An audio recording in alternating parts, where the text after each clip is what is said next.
Well, as you can see, there's been a little bit of progress today.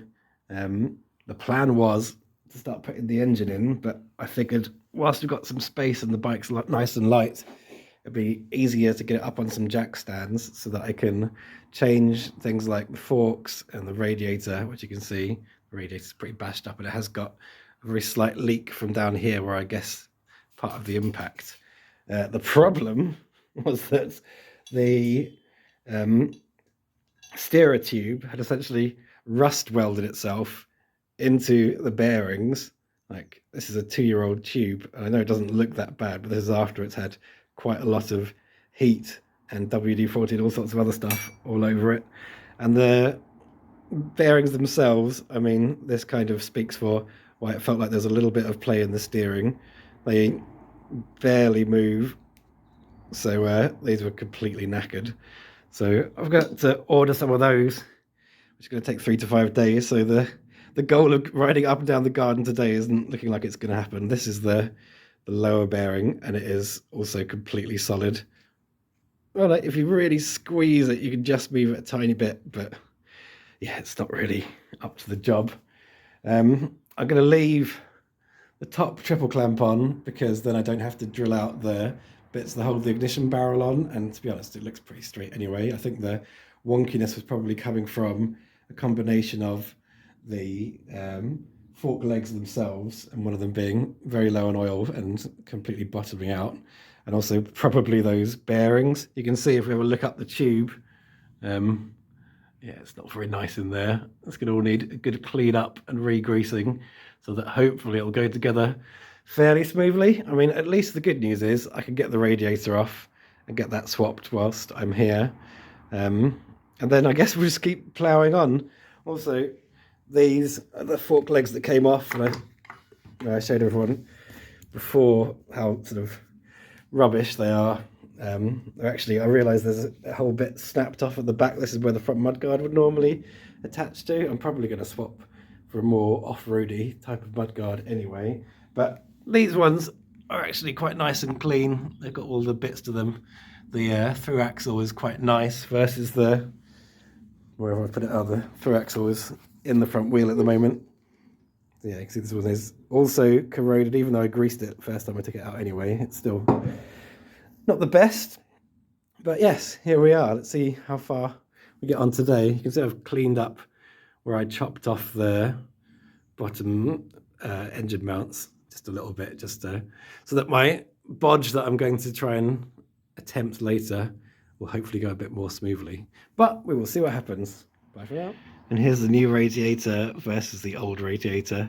You can see the new one is significantly more rectangular than the old one, so that should hopefully solve that little leak.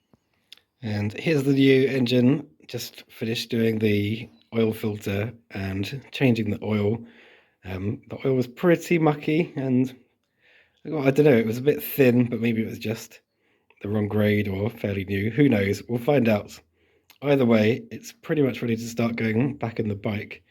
As soon as I figure out how I'm going to bodge something together to be able to put the forks back on and get it rolling once I've got this in. But we'll see how it goes. On to the next stage. Right, this is the front engine bolt going in. You can see I've got the engine in place now, starting to connect things back together again. I've got the holes pretty much lined up. Just a little bit of wood in here just for a bit of leverage, so it's pivoting on the back bolt, which makes it quite easy. This is the bolt that I took out. You can see it's a bit crusty. It's just got this like round, soft metal hex key, Allen key end. And although this one came out all right and then budged and actually it's cleaned up quite nicely because I was going to reuse it, I gave it a good sand and a polish. The bottom one is obviously completely seized in there, which is why I had to chop it off. So what I'm going to replace it with is a nice graded bolt. It's pretty inexpensive. It's only a couple of quid. So this one, I'm going to do that. I'm obviously going to make sure it's got plenty of grease, copper slip grease on it as well. So it hopefully comes back out again the next time some servicing is required. And this is the bodge for the lower engine mount for now, just so I can take it over to my friend's workshop and get some new tabs welded in. Just a couple of structural Jubilee clips and some 10mm or M10 threaded bar. It's just every bolt comes out like this, or doesn't come out until you give it the old extra good try this time. Those are the bolts for the rear sprocket, and we brought out the slightly bigger impact driver. Seems to do the job. Out with the old, in with the new. Right, the end of a busy couple of days.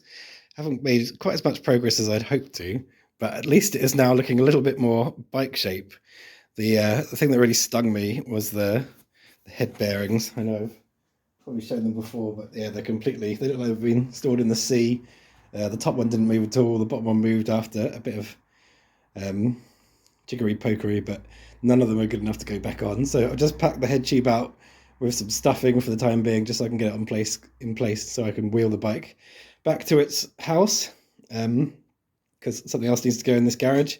But you can see the new forks are on and they look pretty smart. Definitely much better. The whole thing looks a lot straighter. I think that bottom triple clamp is a lot straighter than the other one. The front brakes are on with new pads and they're bled. Got pretty good feel to the front brakes now, which is good. The back brakes, I replaced the pads in them, and then I tried to bleed them, and it's got one of those ridiculous combined braking system things, but I did manage to get the hang of it at the end. It's just you've got to flush an awful lot of fluid through before it reaches the rear brakes. But of course, when I had the wheel off with the caliper off, I realised that the rear brake is also seized. The piston's seized inside. I managed to free up the piston, but unfortunately one of the sliders that the pads slide along on is also pretty solid and doesn't really work properly, so it was actually bending the mount when I was applying the brake after I'd bled it. So I've just taken the pads out. I'm just going to get a cheap second-hand caliper, only about 30 quid, but another thing eating into the old cheap bike strategy. It's not really quite as cheap as it could be anymore, but see, the engine's all in and plumbed up. I haven't had a chance to solder the end onto the clutch cable, but I have made up the clutch cable, and you can feel there's some good resistance there, so I think that's going to be absolutely fine. I'm going to route the clutch cable a slightly different way because I've got the advantage of it being longer, so I'm going to take it outside, well, probably up behind the radiator and through between the forks, and then round this way, because the previous one snaked inside and then actually passed underneath the downpipe of the exhaust, which meant it had to have some heat shielding on it, and I just really don't see the point of that. So I'm just going to tie it to the frame and then bring it in here, put the adjuster here, and then that should be fine.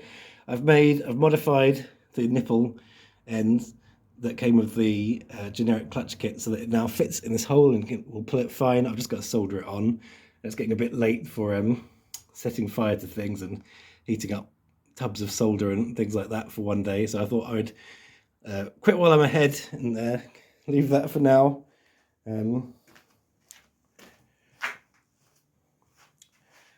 New sprocket is on with a nice new chain. It's an O-ring chain. Took a little while to get the master link on. I was trying to do it with a C-clamp until I remembered I actually have a chain tool, so I wasted about half an hour doing that with trying to do it with a C-clamp, and then whip the chain tool out, and that was a lot easier. I guess the major difference is that the gear linkage is back on, and fortunately the new gear shifter fits like a glove. Quite a positive engagement there. The new engine is in. It's full of oil. It's all serviced. It's got the new spark plug that I put into the other engine in it as well. So jobs left to do. Wire up the battery properly and all of the accessories that I'm going to put into it, because I've got some plans potentially, although I do like the orange grips, I've got some plans for some heated grips maybe, just to make it a bit more adventure-y. I'm also going to hook up things like a couple of USB points so you can do some phone charging and all that good stuff. The radiator, new radiator is on. You can see it's nice and shiny compared to the old one. I haven't yet extended the front brake cable, but to be honest, I don't know if I need to, because it comfortably turns lock to lock without stretching anything. So maybe I'm just gonna leave that one to it as well. But everything else, aside from the fact that I'm gonna have to take all of this front off, which is why I haven't put everything back on here, and it's just dangling off the side here trying to stay out the way, is obviously because I've got to change the head bearings, but at least they should be reasonably easy to pop in, and I found I've got a big enough socket to seat them without damaging them or what have you. I guess the star of the show has been the copper grease today. Every bolt that's gone in has had a copper grease on it. Oh, speaking of which, I know people might be thinking that I'm now starting to just go ham on things, and that's why things are stripping, but even when I went to bleed the front brakes, this bolt with the screw head came out absolutely fine. This one just stripped in seconds.